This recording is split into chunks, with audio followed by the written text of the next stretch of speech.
오늘 또 이제 지난번에 이어가지고 지난주 한 주는 또 쉬었고요. 이제 세 번째 주 크로스의 과정을 공부를 하겠는데요. 한 주 쉬었기 때문에 또 지난번 두 번 했던 것은 다 기억이 안 나시죠? 그래서 한번 복습을 하고 넘어가겠는데요. 그림을 총 3개를 봤었습니다. 이 그림을 맨 처음에 봤었죠. 이 그림의 제목이 이제 맞추기 힘든 그림 조각이라고 하는 제목인데요. 그 맨 아래에 있는 사람이 이제 우리 크리스천을 대표하는 그런 사람이죠. 그런데 이제 이 그림은 어떤 그림이냐면 우리 크리스천들이 교회 공동체 안에서 발생되어진 여러 가지 이슈들에 대해서 마치 어떤 느낌을 갖는 것이냐면 복잡한 퍼즐을 맞추는 것 같이 굉장히 이해하기 힘들고 혼란스러운 그런 모습을 표현하고 있는 것입니다. 그래서 이제 맨 밑에 있는 사람이 아주 표정이 괴로운 표정을 하고 머리에는 이 퀘션 마크를 붙이고 있는데요. 주로 이제 어떤 문제들이냐면 맨 위에서부터 이제 성경에 관련된 여러 가지 문제들. 그다음에 두 번째는 이제 봉사와 헌신에 관련 문제들이 이제 언급이 되어져 있고, 그리고 또 한 가지는 이제 십계명 돌판 같은 경우는 우리가 신앙생활 하면서 옳고 그름의 문제를 어떻게 우리가 판단할 것이냐 이런 이슈도 있고, 또 저기 천사 그림이 그려져 있는 것은 여러 가지 신학적인 주제나 이슈들에 대한 문제, 그런 것들이 좀 혼란스럽게 이해가 안 되는 거죠. 그리고 그 위에 있는 것은 이제 그 헌금 봉투죠. 달러 표시가 되어 있는 봉투는 그래서 헌금에 관련된, 그래서 헌금이 모아지면 또 어떻게 사용하고 또 교회마다 왜 그렇게 헌금 종류는 많은지 이런 이슈에 대한 고민들이 있는 거죠. 그리고 그 위에 빨간색은 이제 교회 건물입니다. 그래서 이 땅에 교회가 참 많고 교단도 많고 또 교회가 또 이렇게 작은 일에도 금방 갈라지고 왜 이런 문제들이 계속해서 일어나고 있는지 여기에 대한 고민도 많은 거죠. 그리고 옆에 있는 것은 이제 해골은 이제 죽음에 관한, 교회에서 죽음에 대해서 많이 얘기를 하는데 세상과는 왜 그렇게 다르게 죽음에 대해서 얘기하고 있는지. 그래서 이런 이슈들이 이제 우리 크리스찬 입장에서 교회 공동체 안에서 발생되어진 이슈들인데 이것이 굉장히 잘 해결이 되질 않아서 고민스러워하고 있는 면이 이제 첫 번째 이 그림의 내용입니다. 그리고 두 번째 그림이 이 그림이죠. 이 그림입니다. 이 그림. 이 그림은 이제 앞에서 봤던 그림하고는 반대로 이제 앞에 그림은 신앙 공동체 안에서 발생되어지는 문제에 대한 고민이라고 한다면 두 번째 그림 어떻게 맞출 것인가라고 하는 제목의 그림은 무엇이냐면 내가 크리스찬으로서 세상에서 살아야 되는데 세상을 살아가면서 그 세상과의 관계 속에서 생겨진 여러 가지 고민들을 지금 또 이렇게 다루고 있는 그림이라고 말씀을 드렸습니다. 그래서 이제 제목이 어떻게 맞출 것이냐, 다시 말하면 내가 크리스찬으로서 신앙생활을 하면서 세상에서 삶을 살아갈 때 나의 크리스찬으로서의 정체성과 세상의 삶을 어떻게 조화롭게 잘 맞춰 나가는 것이 잘하는 것인가, 나의 시간과 에너지를 어떻게 사용해야 이렇게 삶에서 어떤 밸런스를 유지하면서 신앙생활도 할 수 있을까, 이런 고민을 하는 문제입니다. 그래서 여기도 이제 그림에 보면 맨 밑에 있는 사람 얼굴 표정이 굉장히 좀 불편하면서 여전히 머리에는 퀘션 마크를 가지고 위에 있는 이슈들을 쭉 바라보고 있는 거죠. 그래서 이제 여기 보면 여러 가지 이슈들이 쭉 이렇게 나옵니다. 정부와의 관계, 또 학업의 문제, 먹는 문제, 가족의 문제, 그다음에 돈에 관련된 문제, 또 자신의 어떤 취미, 오락에 관련된 문제, 그다음에 일터에 관련된 문제, 이런 것들을 이렇게 참 조화롭게 해야 되는데 이거 조화롭게 하기가 굉장히 어려운 거예요. 그래서 굉장히 이제 좀 힘든 그런 표정을 짓고 있는 거죠.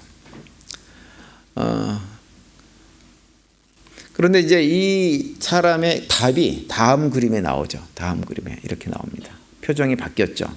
얼굴이 환하게 바뀌어가지고 아주 기쁜 표정을 하고 있는데 이 표정은 뭐냐면 이제 그림이 바뀐 건 뭐냐면 가운데 뭐가 들어가 있냐면 하나님 말씀이 들어가 있죠. 하나님 말씀이 들어가 있다고 하는 것은 무엇이냐면 삶의 중심에 하나님을 모시고 하나님께서 주시는 말씀에 따라서 나의 교회 생활부터 시작해가지고 정부와의 관계, 또 공부하는 배우는 문제, 또 음식을 먹는 문제, 가정생활의 문제, 모든 문제들을 어떻게 하냐면 하나님 말씀 중심으로 모든 것들을 바라보면서 하나님 말씀이 주시는 것에 따라서 각각의 상황 속에서 내가 반응하면서 살아가는 것이 바로 바른 길이구나라고 하는 것을 이 크리스찬이 확인하고 발견한 것을 이제 보여주고 있는 것입니다. 그래서 크리스찬의 얼굴이 환하게 바뀐 거죠.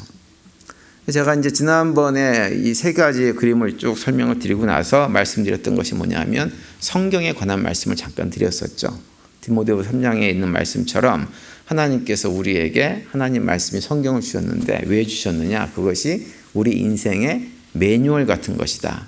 그래서 성경 말씀을 잘 읽고 묵상을 해가지고 하나님의 뜻을 잘 분별하고 살아갈 때 우리의 삶에 유익하게 되어지고 우리 삶 전체가 잘 밸런스가 맞는 그런 삶을 살아갈 수 있다. 그러면서 이제 하나님 말씀 중심으로 삶을 살아갈 때 이 크리스찬의 표정처럼 밝은 표정을 가질 수 있다는 말씀을 제가 지난 시간에 좀 말씀을 드렸습니다. 이제 지난 시간에 이어가지고 오늘은 이제 두 개의 그림을 좀 살펴볼 건데요. 이제 그 두 개의 그림 중에 한 개의 그림은 어떤 것이냐면 그 우리 삶 중심에 하나님 말씀을 놓고 살아야 되는데 그 하나님 말씀이 그럼 얘기하는 것이 무엇이냐, 핵심이 무엇이냐를 얘기해주고 또 한 가지 그림은 뭐냐면 그 핵심을 중심으로 성경 전체가 우리한테 하고 있는 얘기는 무엇이냐라고 하는 것을 두 개의 그림이 우리에게 보여줍니다. 그래서 이제 그 네 번째 그림은 바로 이런 그림인데요. 여러분 성경의 핵심 메시지가 무엇입니까? 한마디로 한 단어로 얘기하면 뭔가요? 성경은 무엇에 대해서, 누구에 대해서 얘기합니까? 예수님에 대해서. 성경은 예수님에 대해서 우리한테 말씀해 주는 책입니다. 예수님. 많은 얘기가 있지만 그 얘기의 결론은 뭐냐? 그냥 예수님이에요. 예수님. 그 핵심은 뭐냐 하면 우리의 왕이신 예수님에 관한 얘기가 성경의 핵심이고 그 우리의 왕이신 예수님께서 자기 백성을 구원해 가는 과정을 우리한테 보여주는 것이 성경의 내용 핵심입니다. 그래서 여기 보면 이제 이 그림의 제목이 왕과 왕국입니다. 다시 말하면 왕이신 예수님께서 자신의 왕국을 어떻게 회복시켜 나가느냐라고 하는 내용이 성경 전체의 이야기라고 하는 거예요. 이 그림은 이제 요한복음 13장의 말씀을 갖다가 요약한 건데요. 이 그림의 내용 중에 특별히 주목해야 될 것은 뭐냐면 오른쪽 아래에 있는 그림입니다. 오른쪽 아래에 있는 그림이 이제 특별히 요한복음 13장에 있는 내용을 보여주는데 자세히 좀 보시면 이렇게 돼 있죠. 이런 내용입니다. 이게 이제 어떤 내용이냐면 요한복음 13장에 나온 얘기는 세족식에 관한 내용이 거기에 나와요. 그래서 그림을 보시면 앞에 이제 그 오른쪽으로 검정색으로 이렇게 되어 있는 분이 누구냐면 예수님의 등을 보여주고 있는 거고 앞에 굉장히 괴롭게 그 손을 갖다 이마에 대고 땅을 쳐다보고 있는 사람이 누구냐면 바로 예수님의 제자들을 나타내고 있는 거예요. 그래서 예수님께서 제자들의 발을 씻어주는 그런 장면인데 그 장면 속에서 제자들의 입장에서 굉장히 민망해하고 있는 모습을 그려놓은 거죠.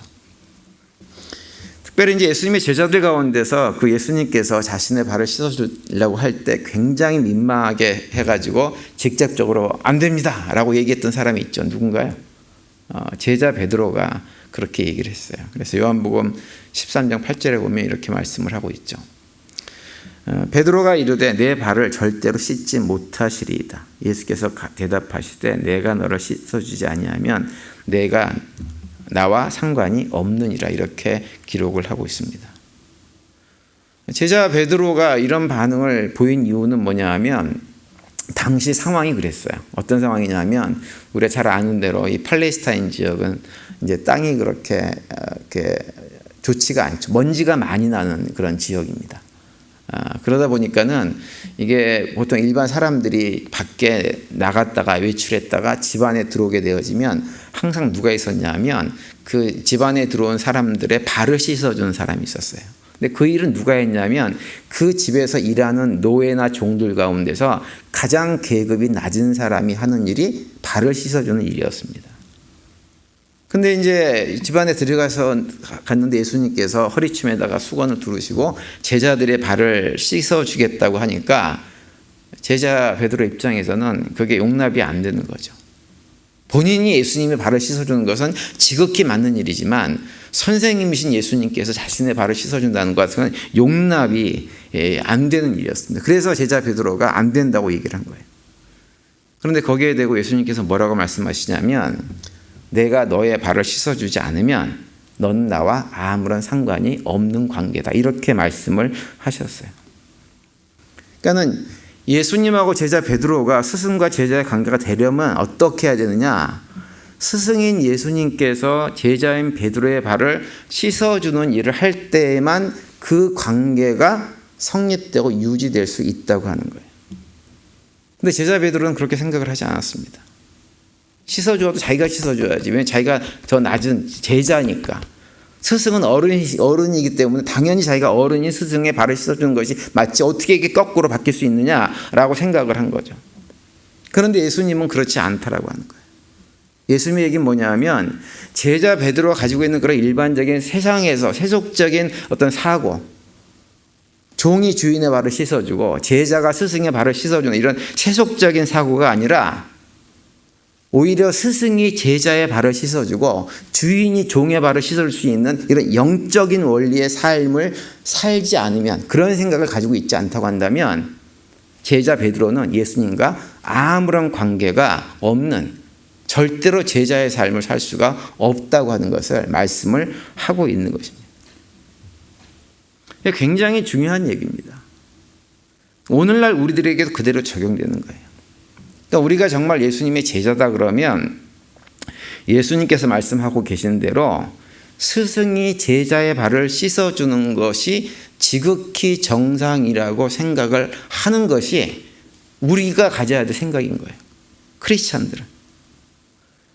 세상은 제자가 스승의 발을 씻어주고 종이 주인의 발을 씻어주지만 우리는 그렇게 생각을 안 하는 거예요. 하나님 나라의 원리는 그 반대라고 하는 것을 예수님께서 말씀을 하고 있는 것입니다. 늘 높은 자들이 낮은 자를 섬기고 어른들이 아이들을 섬기는 세계가 어디 세계냐? 하나님 나라의 세계인 거예요. 그래서 교회 공동체 안에서 진짜 영적인 어른들은 어떻게 하느냐면 섬김을 받으려고 하지를 않습니다. 영적으로 성숙해가지고 진짜 영적인 어른이 되어 있는 분들은 섬김을 받을 생각을 하지 않아요. 먼저 섬겨주고, 먼저 손잡아주고, 먼저 안부 묻고, 먼저 인사하고, 먼저 무릎 꿇고, 영적으로 어린 사람들 눈높이에 나의 눈높이를 맞춰가려고 그러지, 영적으로 어린 사람들을 내 눈높이로 끌어올려가지고 이리 올라와라라고 얘기를 하지를 않는 거예요. 세상에서는 그 반대 원리가 그대로 적용이 되어져요. 낮은 사람이 위로 올라와야 돼. 못 올라와? 그럼 넌 거기서 죽어. 이렇게 하는 것이 세상 원리인 거예요. 근데 교회에서 영적인 원리는 그렇지 않다라고 하는 것입니다. 거꾸로예요. 높이 있는 사람들이 무릎을 꿇고 낮은 자들에게 눈높이를 맞추고 영적으로 어린 사람들에게 눈높이를 맞춰주고 그들을 섬겨주고 그들을 돌봐주고 하는 것이 하나님 나라의 영적 원리라고 하는 것입니다. 그래서 만약에 우리가 그런 영적인 원리로 살아가지를 않으면, 그래서 스승이 당연히 제자의 발을 씻어주는 것을 받아들이지 않으면 그 사람은 어떤 사람이냐? 예수님하고 아무런 상관이 없는 사람이 되어진다고 하는 거예요. 그 얘기를 예수님께서 제자 베드로에게 하고 있는 것입니다. 저는 이 크로스의 성경 공부 과정을 이렇게 처음에 공부할 때 이 그림이 정말 놀라웠어요. 이 헨리 목사님께서 이 그림을 이 성경의 핵심 메시지를 전하는 그림 맨 앞에다가 딱 그려놓고 있다고 하는 거, 이 세족식 그림을 그려놓고 있다고 하는 것은 이 헨리 웬트 목사님이 정말 성경에서 우리한테 얘기해주고 하는 핵심 메시지가 무엇인지를 정말 깨뜨리고 계시는 분이었구나라고 하는 생각이 들었습니다. 그래서 저는 이 그림을 너무 좋아합니다. 나중에 기회가 되면 이제 이 과정하다가 제가 오늘 봤던 이 네 번째 그림 같은 경우는요, 제가 좀 크게 확대를 해가지고 액자에다 집어넣어서 어디 벽에다 걸어놓을 생각이에요. 그렇게 좋은 그림입니다. 크로스웨이에 보면 한 200여 장 정도 되는 그림이 있어요. 근데 그림 중에서 가장 뛰어난 그림이 저는 이 네 번째, 1과 네 번째 그림이 아닌가 생각이 들어요. 그래서 일단 이렇게 그림을 좀 더 살펴보시면 이제 어떤 내용이 나오냐면 이게 이런 그림이 중앙에 있습니다. 요 뒤에 있는 파란 것은 가운데 동그란 원이 있는데 그 원이 무엇이냐면 우리가 산 지구를 표시하는 거고 그 지구 안에 한 사람이 있어요. 그런데 요 부분은 뭐냐면 이제 머리 부분을 갖다 그려놓은 거죠. 머리 부분. 여기 보시면 얼굴을 의미하는 동그라미의 동그라미가 두 개가 있잖아요. 그죠? 요 동그라미 앞으로 크로스웨이를 하면서 동그라미가 두 개가 있는 얼굴은 다 누구의 얼굴이냐면 예수님의 얼굴이에요. 왜 이걸 이렇게 그려놨냐면 유명한 화가들이 그려놓은 예수님의 얼굴을 이렇게 보면 무엇가 있어요? 뒤에 후광이 있잖아요. 그죠? 그래서 후광이 때문에 후광이 비치는 것을 동그라미로 표정을 한 거예요. 그리고 일반 사람들은 동그라미가 원이 하나예요. 그렇게 그려놨어요. 그리고 이제 여기 머리에 뭘 쓰여져 있나요? 왕관이 쓰여져 있죠. 그러니까 이분은 누구냐면 왕이신 예수님을 의미하는 거예요. 그래서 조금 그림을 좀 확대해서 또 보시면 이렇게 되어져 있죠. 그죠? 여기 모습은 누구의 모습이냐? 우리 인간의 모습을 그려놨죠. 몸은 인간의 모습을 보이고 있어요. 그러니까 이렇게 그려놓은 이유는 뭐냐면 예수님께서 이 땅에 인간의 육신을 입고 오셨다고 하는 단순한 사실을 말씀하고 있는 것이 아니라 이것은 뭐냐면 왕이신 예수님께서 높고 높은 보좌 위에 계셔야 될 왕이신 예수님께서 낮고 천한 인간의 육신을 입고 이 땅에 오셨다고 하는 것을 얘기를 해주고 있는 거예요. 뒤에 있는 원은 말씀드린 대로 우리 인간이 살고 있는 이 세상입니다. 예수님은 높고 높은 보좌에 계셔야 돼요. 그런데 낮고 천한 지구라고 하는 한 행성, 온 우주 만물을 창조하신 예수님께서 지구라고 하는 정말 눈에도 보이지 않는 작은 행성 안에 인간의 육신 안으로 들어오셨다고 하는 것은 견딜 수 없는 일입니다. 사실은 예수님 입장에서는. 그런데 그 일을 하셨다고 하는 것을 이 그림을 통해서 우리한테 보여주고 있는 거예요. 그러면서 이제 보면 이렇게 무릎을 꿇고 있는 자세가 무슨 자세로 보입니까? 기도하는 자세처럼 보이잖아요. 근데 기도하는 자세가 아니고 이것은 뭐냐면 섬기기 위해서 무릎을 꿇고 계신 모습을 형상화한 겁니다. 그래서 이 모습은 마가복음 10장 45절 말씀을 기초로 형성한 거예요. 그 말씀이 이 말씀 우리가 잘 아는 말씀. 인자가 온 것은 섬김을 받으려 함이 아니라 도리어 섬기려 하고 자기 목숨을 많은 사람의 대속물로 주려 함이니라. 이 말씀을 가지고 이 그림을 그린 겁니다. 그러니까 예수님께서 이 세상에 왜 인간의 육신을 입고 오셨느냐? 무엇 때문에? 앞서 설명을 드린 대로 왕이시라고 해가지고 섬김을 받으러 오신 것이 아니라 무엇하러 오셨어요? 섬기기 위해서 오신 거라고 하는 거예요. 예수님은 이 땅에. 특별히 어떻게 섬기러 오셨느냐? 우리 인간들이 어떻게 해도 해결할 수 없는 한 가지 문제. 그 문제가 뭐예요? 죄의 문제잖아요. 그죠? 그 죄의 문제를 대신 해결해 주기 위해서 이 땅에 인간의 육신을 입고 오신 것입니다. 그래서 다음 그림을 보면 그 앞에 십자가가 그려져 있죠. 여기 얼굴이 동그라미잖아요. 동그라미 두 개잖아요. 예수님이 십자가에서 매달려 계신 장면입니다. 십자가는 무엇이냐? 예수님께서 이 땅에 우리를 위해 섬기러 오셨는데 그 섬김의 극치의 모습을 보여준 현장이 바로 십자가라고 하는 거예요. 그리고 그 옆에 무엇이 있냐면 무덤이 있죠. 무덤이. 그죠?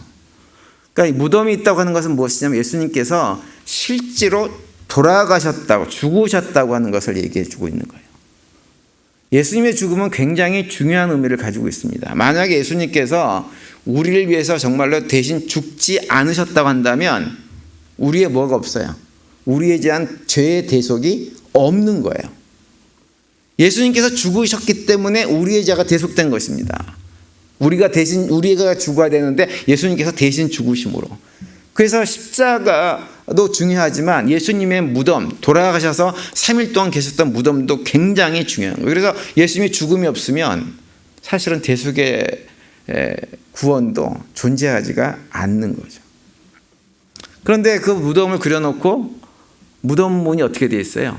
열려 있죠, 또. 그죠? 이 무덤 문이 열려 있다고 하는 것은 무엇을 의미하냐면 예수님이 인간의 육신을 입고 이 땅에 오셔서 우리를 위해서 대신 죽으신 그 예수님이 누구신가라고 하는 것을 보여주고 있는 거예요.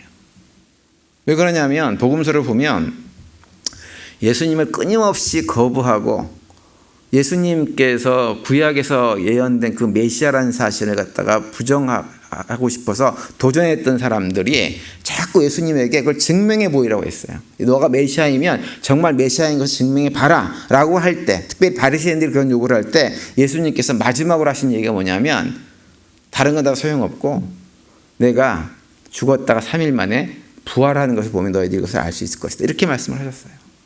그러니까 부활은 무엇이냐면 예수님이 누구신가라고 하는 것을 우리에게 확증해 준 사건입니다.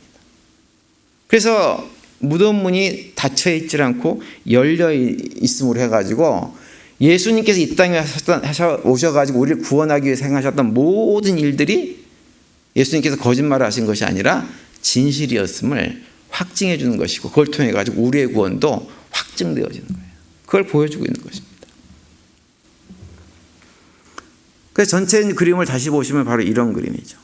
그러니까 이 그림이 성경에 기록된 복음의 메시지를 한마디로 우리에게 말씀해 주고 있는 거예요.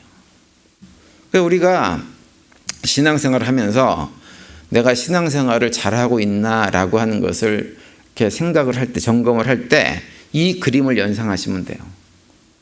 나도 예수님이 우리에게 본을 보여주셨던 것처럼 그러한 모습으로 내가 나의 삶을 살아가고 있는가, 그러한 영적인 원리로 삶을 살아가고 있는가라고 하는 것을 생각하시면 되고, 또 전도를 할 때 내가 복음을 전할 수가 없어요. 잘 모르겠어요.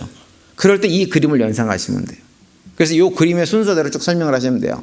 왕이신 예수님께서 이 세상에 인간의 육신을 입고 섬기기 위해서 오셔서 섬김의 극진 십자가에서 우리의 죄를 위해서 대신 죽으셨다가 3일 만에 부활하셔서 우리의 구원을 완성하셨습니다 라고 설명을 하면 복음의 메시지를 정확하게 선포하는 거예요. 그것만 전해주면 돼요. 그것만 전해주면. 그러니 예수 믿읍시다, 이렇게 얘기하면 되는 거죠.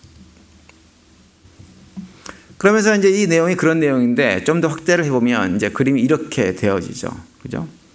가운데 녹색 동그라미 안에 예수님의 모습이 그려져 있고 그 주변에 누가 서 있어요? 사람들이 쭉 둘러서 있죠. 이 사람들은 머리가 동그라미가 하나인 성도들을 말하는 것이고, 전체 동그라미는 무엇을 말하냐면 교회 공동체를 말하는 것입니다. 근데 이 그림이 또 아주 중요한 의미가 있는 것이 뭐냐면 이 둘러서 있는 사람들이 다 하나같이 어떻게 하고 있어요? 좌우에 있는 사람들의 손을 잡고 있어요? 놓고 있어요? 다 잡고 있다고 하는 거예요. 손이 끊어진 곳이 없습니다. 이건 뭘 얘기하느냐? 교회 공동체는 하나라고 하는 거예요. 하나. 모두가 누구냐? 예수 그리스도를 머리로 한 그분의 몸으로서, 지체로서 이 땅에 존재한다라고 하는 것을 보여주고 있는 거죠. 그러면서 그 주변에 둘러선 사람들이 다 누굴 바라봅니까? 가운데 계신 예수 그리스도를 바라보고 있는 거예요. 그러니까 교회 공동체는 어떤 사람이냐? 이 가운데 그려진 예수 그리스도를 바라보면서 그 예수님의 삶으로 내가 구원받았음을 고백하고, 그리고 이제 나도 예수님처럼 그분이 걸어가셨던 그 섬김의 길을 걸어가기로 다짐하고 결단하면서 예수님 모습을 바라보는 사람들이 누구냐면 교회 공동체 성도들이라고 하는 것을 이 그림이 보여주고 있는 것입니다. 그러니까 우리 성도들은 예수님의 모습을 그대로 닮아가는 사람들입니다. 닮아가는 사람들. 그래서 오늘 본문 14절과 15절에 보면 세번역 성경으로 보면 이렇게 말씀을 해주고 있죠. 주임의 선생인 내가 너희의 발을 씻겨 주었으니 너희도 서로 남의 발을 씻겨 주어야 한다. 내가 너희에게 한 것과 같이 너희도 이렇게 하라고 내가 본을 보여준 것이다, 이렇게 말씀하세요. 예수님께서 제자들의 발을 씻어준 것은 그냥 내가 선생이니까 너희들의 발을 그냥 씻어주는 거야. 이것이 하나님 나라의 원리야. 라고 그것만 가르쳐주기 위한 것이 아니라 내가 지금 하고 있는 것처럼 너희들도 이렇게 살아야 된다. 라고 하기 위해서 본을 보여주셨다고 하는 거예요. 여러분, 우리가 남을 섬긴다고 할 때 어떤 분들은 또 이걸 잘못 오해해가지고 그냥 발을 씻겨줘야지 이렇게 생각하시는 분들이 계세요. 그래서 해족식 같은 걸 열심히 하시는 분들이 있는데 그걸 의미하는 건 아니죠. 그죠? 발을 씻겨준다고 하는 것은 무엇인가요? 상대방의 가장 더러운 부분, 상대방이 내놓기 싫어하는 부분을 어떻게 하는 거예요? 깨끗하게 닦아서 보이지 않게 만들어주는 거예요. 근데 어떤 사람이 잘못하는 게 있어요. 못하는 게 있고 허물이 있는 것이 있어요. 그걸 덮어주려면 어떻게 해야 되나요? 그 사람이 못하는 그 문제를 누가 대신 감당해 줘야 돼요? 내가 대신 감당해 주는 거예요.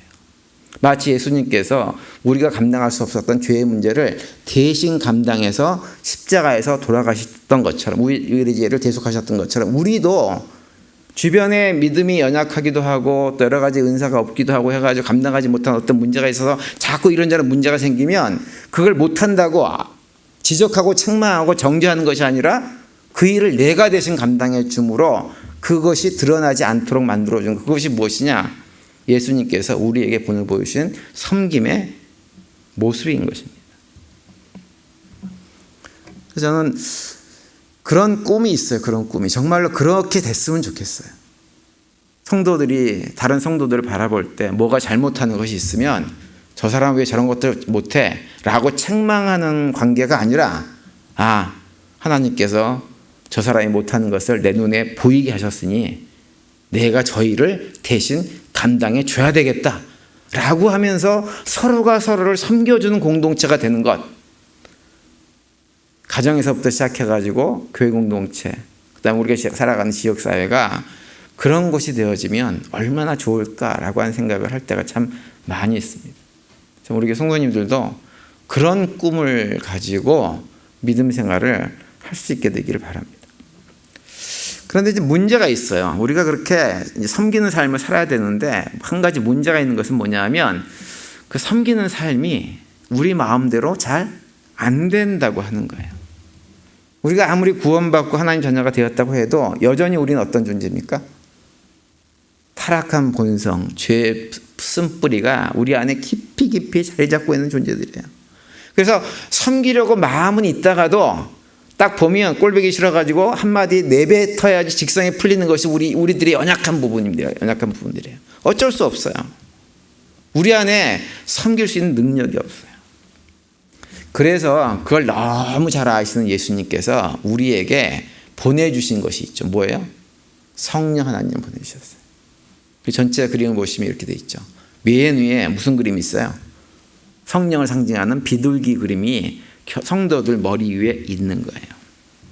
그래서 그 성령 하나님의 인도하심으로 예수님을 왕으로 모시고 그 예수님의 섬김의 삶을 닮아가려고 노력하는 성도들이 성령 하나님의 능력을 의지해서 그러한 삶을 살아가는 거죠. 이것이 왕이신 예수님을 모시고 그분을 닮아가려고 하는 교회 공동체, 백성들의 모습, 예수님의 왕국의 모습인 것입니다. 그래서 이것이 성경에서 말씀해주는 핵심적인 메시지라고 하는 거예요. 비록 지금은 우리가 타락한 존재들이었지만 그런데 예수님께서 이 땅에 오셔서 우리 죄를 대속하시고 이러한 왕국으로 회복하게 하신다라고 하는 것이 성경에서 우리에게 전해주는 메시지입니다. 오늘 본문 16절 17절에 보시면 이렇게 돼 있죠. 내가 진실로 너에게 이르노니 종이 주인보다 크지 못하고 보냄을 받은 자가 보낸 자보다 크지 못하나니 너희가 이것을 알고 행하면 복이 있으리라 이렇게 말씀합니다. 17절 끝에 보면 뭐라고 돼 있어요? 너희가 이것을 알고 행하면 복이 있으리라 이렇게 말씀하세요. 예수님이 섬긴 것처럼 우리가 섬김을 행하면 어떻게 된다는 거예요? 우리가 행복해진다고 하는 얘기예요. 어떻게 행복한 공동체를 만들 것이냐 다른 데 있지 않다고 한 거예요. 뭐 하면 돼요? 예수님께서 섬기셨던 것처럼 우리도 섬김의 삶을 살아가면 내가 속한 공동체는 어떻게 되느냐? 행복한 공동체가 될 수밖에 없다고 하는 거죠. 우리 교회 성도님들은 오늘 수요일 예배 나오신 성도님들은 행복하세요? 사는 게? 한번 생각해 보세요. 만약에 내가 행복하지 않다, 교회 생활하는 것도 행복하지 않고 사는 것도 행복하지 않다 그러면 돌아봐야 됩니다. 나는 이 그림에 있는 예수님을 바라보는 주변에 서 있는 성도들처럼 다른 성도들과 함께 손을 맞잡고 그 예수님을 닮아가는 것이 지극히 정상이라고 생각해서 섬김의 삶을 살고 있는가 그렇지 않은가라고 하는 것을 돌아봐야 됩니다. 여러분, 그런데 이 손을 잡고 있는 사람들 중에서는 어떤 사람도 있는 거냐면 내가 손을 잡고 싶지 않은 왼수 같은 인간도 포함이 돼 있는 거예요. 그분들도 손을 잡아야 손을 잡고 함께 예수님을 닮아가려고 해야만 어떻게 되느냐? 내 삶이, 우리 공동체가 행복한 교회 공동체가 되어지는 것입니다.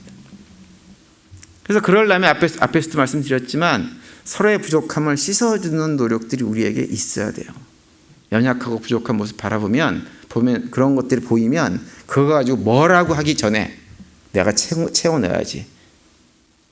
저 부족함들이 드러나지 않도록 해야지. 내 노력과 수고를 통해서 그 섬김을 하면 우리는 함께 손을 맞잡고 아름답고 행복한 공동체를 만들어 갈 수가 있게 되었습니다. 저는 우리 교회가 그런 교회가 되기를 바랍니다. 그런 교회가 되어져서 우리 교회를 나오시는 어떤 분이라도 이 교회는 참 행복하다라는 느낌을 갖게 하는 공동체가 되게 하기 위해서 우리 함께 손을 맞잡고 그 길을 걸어갈 수 있게 되기를 바랍니다. 그리고 이제 다음 그림은 마지막 그림인데, 일과 마지막 그림인데, 이것은 이제 어떤 그림이냐면 성경을 전체를 한눈에 볼 수 있는 그림이에요. 전체를. 여기 뭐냐면 맨 위에 보시면 성경 그림이 되어져 있죠. 그죠? 그리고 성경으로부터 선이 쭉 나와가지고 사각형 왁구를 이렇게 딱 그려놓고 있잖아요. 그죠? 그러니까 이게 뭐냐면 성경 안에 요 안에 들어있는 그림 전체 내용이 다 들어있는 것입니다. 이 얘기를 하고 있는 거예요. 그런데 이제 앞에 가운데 있는 동그라미 안에 있는 그림은 우리가 앞에서 이미 제가 설명을 다 들었는데 그 가운데서 설명을 드리지 않은 부분이 한 부분이 있어요. 이 부분은 앞에서 그림에 없었죠. 그죠? 요것은 화살표는 뭐냐면 예수님께서 부활하신 이후에 뭐 하셨다는 걸까요? 승천하셨다는 것을 보여주고 있는 거예요. 그런데 그 부활 승천할 때 뒤에 보면 손이 있죠. 그죠? 이 손이 오른손입니까? 왼손입니까? 오른손이에요, 오른손. 왜 오른손이냐? 성경에서 하나님의 권능에서는 항상 오른손으로 언급을 하고 있기 때문에 오른손을 그려놓은 거예요. 이 헨리 웬트 목사님이요, 정말 그림을 너무너무 잘 그려놓으셨어요. 너무너무. 이 그림 전체를 보면 성경 말씀하고는 조금도 틀림없이 정확하게 그려놓으신 분이세요. 정말 기가 막히게. 그래서 이 그림은 고린도전서 6장 14절 말씀 배경으로 그린 그림인데요. 그 말씀이 이렇게 돼 있죠. 주 하나님이 주를 다시 살리셨고 또한 그의 권능으로 우리를 다시 살리시리라 이렇게 말씀하고 있어요. 예수님의 부활 승천은 예수님의 것으로 끝나는 것이 아니에요. 그건 우리에게도 해당되는 거, 우리도.